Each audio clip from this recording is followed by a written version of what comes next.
This is pretty cool. I asked if I could say a couple words, and they said, yeah, a couple words.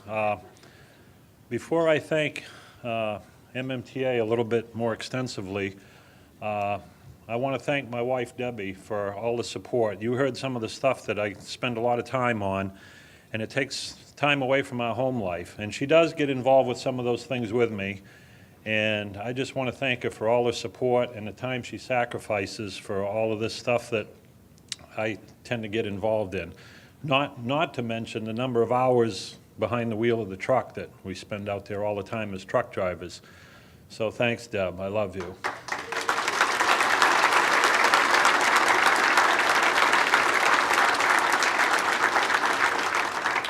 And a couple of quick thank yous, if I can. First, I want to thank God for blessing me with the right attitude to do this job, for my health, for my wife, for working for a great company that's kept me busy for 30 years here. I'm just really grateful. I feel I'm blessed to be able to do that.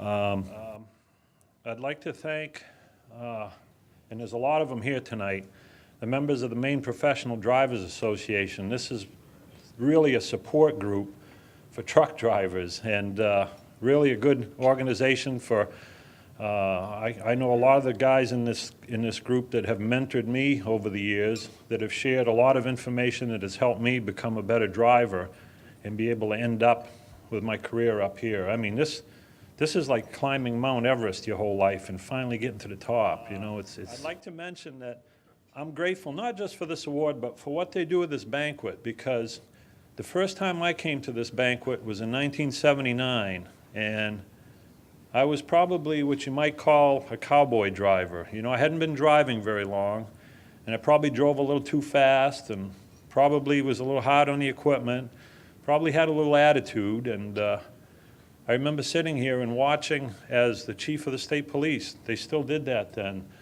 and he introduced this guy named Ken Casey, drove for Texaco Oil, and they talked about his 1,000,000 miles of safe driving and his number of years with no accidents and his winning the state truck rodeo. I thought, wow, big deal. And it was called a rodeo then, it's championships now.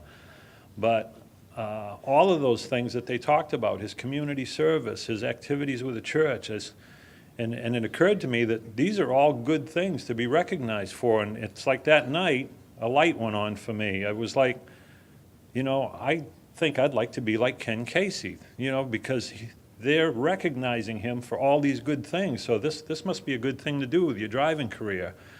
So from that point on, it was like I tried to find everything I could do to become a better driver, to develop a better attitude, to present myself better to the public. And a lot of it had to do with that night, watching all the good things they said about Ken Casey, because it got to the point where I wanted to be like Ken Casey. And in some far-off corner of my mind, I thought, maybe someday I can be up on that stage like Ken was. Imagine that. So the point is,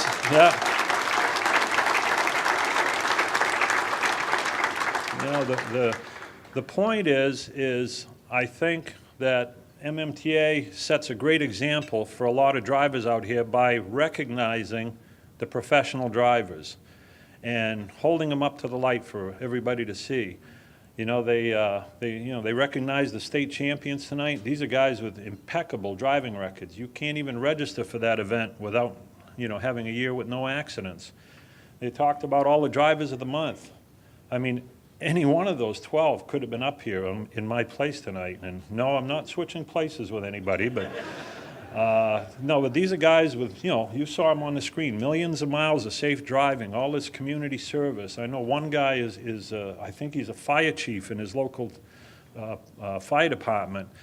There's guys that do share the road stuff, that share their information with the public about sharing the road with trucks, all these charity events. So, I'm just honored to be one of the 12 and really grateful to be up here. But